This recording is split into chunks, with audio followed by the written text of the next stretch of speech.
पूर्ण था।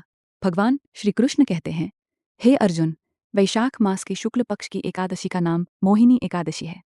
इसका व्रत करने से मनुष्य के सभी पाप, क्लेश और दुख नष्ट हो जाते हैं तथा वो मोह के जाल से मुक्त हो जाता है। ये कथा महर्षि वशिष्ठ ने भगवान श्री राम को सुनाई थी, जिसे मैं तुम्हें सुना रहा हूँ। ध्यान से सुनो। एक समय भगवान श्री राम ने महर्षि वशिष्ठ से कहा, हे गुरुदेव, मैं सीता जी के वियोग में बहुत कष्ट भोग रहा हूँ। कृपा करके मुझे कोई ऐसा व्रत बताइए जिससे मेरे सभी पाप और दुखों का नाश हो जाए। महर्षि वशिष्ठ ने कहा, हे राम, तुमने बहुत अच्छा प्रश्न किया है। वैशाख मास की शुक्ल पक्ष की मोहिनी एकादशी का व्रत करो। इसके प्रभाव से सभी पाप नष्ट हो जाते हैं और मनुष्य मोह माया से मुक्त होकर विष्णु धाम को प्राप्त करता है। कथा इस प्रकार है। प्राचीन काल में सरस्वती नदी के तट पर भद्रावती नाम की एक सुंदर नगरी थी। वहाँ चंद्रवंशी राजा द्युतिमान राज्य करते थे। उसी नगर में एक बहुत धनी और पुण्यात्मा वैश्य रहता था, जिसका नाम धनपाल था। वो दान पुण्य में बहुत तत्पर रहता था। उसने कुएं, बावड़ी, मंदिर, बगीचे, प्याऊ आदि बहुत बनवाए थे। वो भगवान विष्णु का परम भक्त था। धनपाल के 5 पुत्र थे, सुमना, धृतिमान, मेघावी, सुक्रत और दृष्टबुद्धि। सबसे छोटा दृष्टबुद्धि स्वभाव से बहुत दुष्ट था। वो जुआ खेलता, वेश्याओं के साथ समय बिताता, मांस मदिरा का सेवन करता और बड़े बड़े पाप कर्मों में लिप्त रहता था। उसके कारण पिता धनपाल को बहुत दुख होता था। समय बीतने पर धनपाल की मृत्यु हो गई। उसके बाद दृष्टबुद्धि ने सारा धन जुए, वेश्याओं और दुख दरव्यसनों में उड़ा दिया।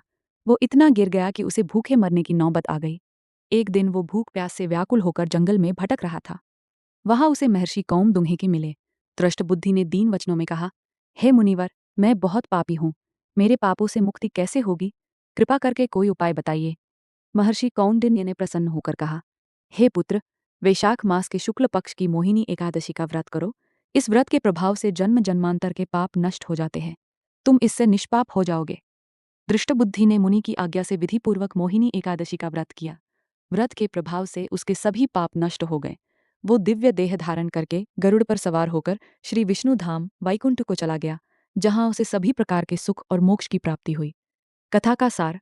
इस व्रत को करने से मनुष्य मोह माया, पाप और दुखों से मुक्त हो जाता है। कथा सुनने मात्र से भी हजारों गौदान का पुण्य मिलता है।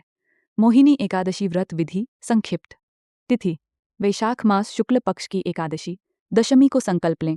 पूजा भगवान विष्णु की मोहिनी रूप सहित पूजा करें। फल, फूल, तुलसी, चंदन आदि चढ़ाएं। व्रत फलाहार या निराहार, जल भी कुछ लोग ग्रहण नहीं करते। परणा द्वादशी को सूर्योदय के बाद ब्राह्मण को भोजन कराकर व्रत खोले। मंत्र ओम नमो भगवते वासुदेवाय का जप करें। जो श्रद्धा से ये व्रत रखता है और कथा सुनता है, उसे भगवान विष्णु की कृपा से सभी सुख और अंत में मोक्ष प्राप्त होता है। जय श्री विष्णु। ये कथा पद्म पुराण आदि ग्रंथों पर आधारित है।